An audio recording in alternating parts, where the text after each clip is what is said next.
இந்த சனி பகவான் வரக்கூடிய ஜூலை மாதம் 27ஆம் தேதி வக்ரத்தன்மை அடைகிறார். வக்ரம் அப்படின்னா தன்னுடைய இயல்பு தன்மையிலிருந்து ரிவர்ஸ், அதாவது மாற்று சுழற்சியோடு செயல்பட போகிறார். இப்படி இருக்கக்கூடிய இந்த சனியினுடைய வக்ரத்தன்மை பாத்தீங்கன்னா கிட்டத்தட்ட 4 மாதங்களுக்கு, டிசம்பர் மாதம் 11ஆம் தேதி வரைக்கும் இந்த சனி பகவான் வக்ர நிலையில இருக்கிறார். தமிழ் மாத கணக்கிற்கு ஆடி மாதத்துல ஆரம்பிக்கக்கூடிய இந்த சனி வக்ரம் கார்த்திகை மாதம் வரைக்கும் இருக்க போகுது. கிட்டத்தட்ட அந்த 4 மாதங்களுக்கு ஒவ்வொரு ராசி என்பர்களுக்கும் இந்த சனி வக்ரத்தன்மை என்ன மாதிரியான பலன்களை கொடுக்க போகுது.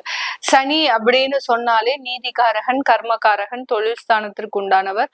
அடுத்து பாத்தீங்கன்னா ஜென்ம சனி அப்படின்னு சொல்லக்கூடிய தன்னுடைய கர்மாக்களுக்கு தண்டனையை கொடுக்கக்கூடிய ஒரு சனி பகவானுடைய சுழற்சி ஒவ்வொருவருடைய ஜாதகத்திலையும் அதிகப்படியான ஒரு நெகட்டிவான விஷயங்களை கொடுக்கும். அந்த எதிர்மறை விஷயங்கள், எதிர்மறை பிரச்சனைகள் பாத்தீங்கன்னா எல்லார் மனதிலும் ஆள் மனதாக ஒருத்தர் எங்கேயோ எப்பவோ நமக்கு பிரச்சனை பண்ணியிருந்திருப்பார். ஆனா அதனுடைய வலியும் வேதனையும் நம்ம சாகுற வரைக்கும் அது நம்மளைய துரத்திக்கிட்டே இருக்கும். அந்த மாதிரியாக அந்த சனி பகவான் கொடுக்கக்கூடிய ஒவ்வொரு வலியும் வேதனையும் நீண்ட காலமாக நம்மளுடைய அடுத்த தலைமுறையினருக்கும் போய் சென்றடையக்கூடிய அளவிற்கு அதனுடைய செயல்கள் மிகவும் தீவிரமாக இருக்கும். சனி இயல்பு தன்மையோட இருக்கிறார் அப்படின்னா அதனுடைய பலன்கள் பார்த்தீங்கன்னா ரொம்ப ஸ்லோ அண்ட் ஸ்டெடியா தான் இருக்கும். அதே இது வக்ரத்தன்மையோட இருக்கிறார் அப்படின்னா இதுல பாத்தீங்கன்னா ரொம்ப ஃபாஸ்ட் மூவ்மெண்ட் அப்படின்றது இருக்கும். ஒருத்தருக்கு வளர்ச்சிகள் வருது அப்படின்னா ரொம்ப துரிதமாக வளர்ச்சிகள் இருக்கக்கூடிய ஒரு டைமாக இருக்கும்.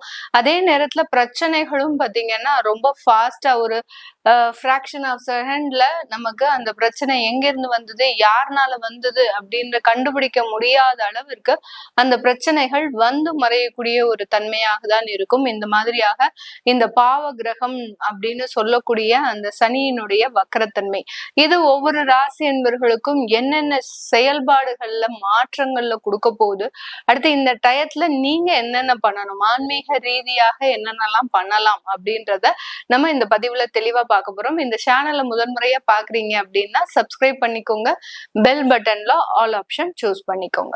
மீன ராசி என்பவர்களுக்கு ஜென்ம சனியாக இருக்கக்கூடிய அந்த சனி பகவான் வக்ரத்தன்மை அடைகிறார். இது ரொம்ப ஹாப்பியஸ்ட் நியூஸ் தான் இந்த மீன ராசி என்பவர்களுக்கு. ஒரு மிகப்பெரிய ஒரு ரிலீஃப் அப்படின்றது இந்த மீனராசி என்பவர்களுக்கு இருக்கும். ஆனாலும் அந்த இடத்துல அந்த பூரட்டாதி நட்சத்திரத்துக்கு தான் கொஞ்சம் சின்ன ஒரு எதிர்மறையான விஷயங்கள் நடக்கும். ஏன்னா பூரட்டாதி நட்சத்திரத்துல பாத்தீங்கன்னா 4ஆம் பாதத்துல மாத்திரம் இருக்கிறவங்க தான் இருப்பாங்க. இந்த 4ஆம் பாதத்தை நோக்கி அந்த ரிவர்ஸ்ல அந்த சனி பகவான் வரும்போது கொஞ்சம் கேர்ஃபுல்லா இருக்கணும். உத்திரட்டாதியும் ரேவதியும் பாத்தீங்கன்னா பெரிய அளவுக்கு பிரச்சனைகள்ல இருந்து தப்பிக்கக்கூடிய ஒரு நேரம் தான். அதனால கவலைப்பட வேண்டாம். இருந்தாலும் இந்த மீன ராசி அன்பர்களுக்கு பாத்தீங்கன்னா உங்களுடைய ராசியின் மீது சனி பகவான் வக்ரத்தன்மை அடைகிறார். சந்திரன் சனி சேர்க்கை புணர்வு தோஷம் நிறைய தடைகளை கொடுக்கும். ஒரு வேலை எடுத்தா கிட்டத்தட்ட 10 நாளைக்கு மேல இழுக்குது மேடம். ஒரு பேமெண்ட் வரணும்னு நினைச்சோம்னா ஒரு மாசமா இழுத்தடிச்சிட்டு இருக்கிறாங்க. ஒரு வேலை செய்ய நம்ம முயற்சி பண்ணனா கிட்டத்தட்ட 3 மாசத்துக்கு மேல இழுக்குது.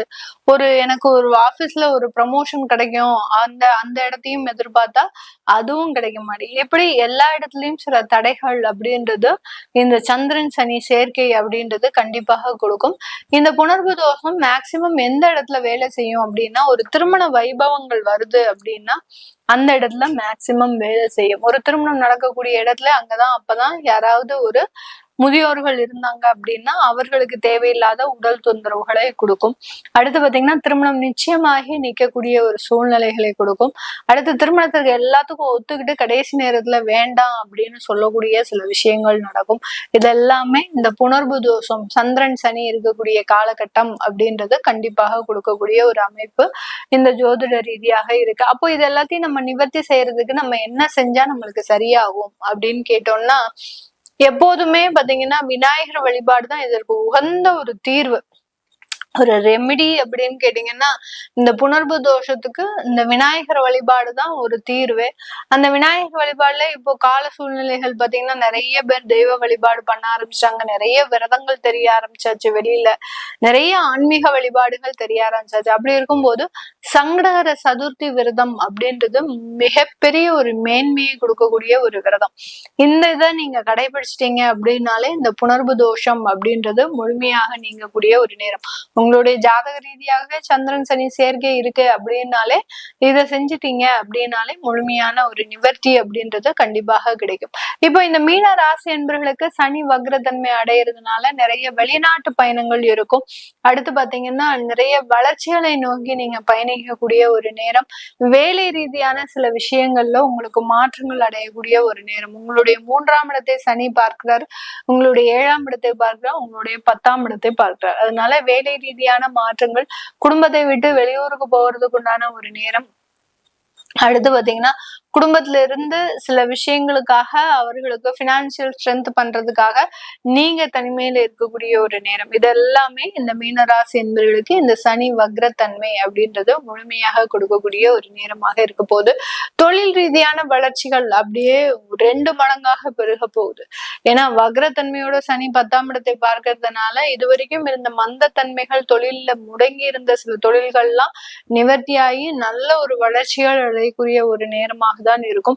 இதனால நிறைய ஒரு இடத்துல பாத்தீங்கன்னா உங்களுடைய ப்ராடக்ட்ஸ் நல்ல மார்க்கெட்ல வரக்கூடிய ஒரு நேரம். உங்களுடைய திறமை அப்படின்றது வெளியில வரக்கூடிய ஒரு நேரமாக தான் இந்த சனியினுடைய வக்ரத்தன்மை இந்த மீன ராசி என்பவர்களுக்கு முழுமையான மாற்றத்தை கொடுக்க போகுது.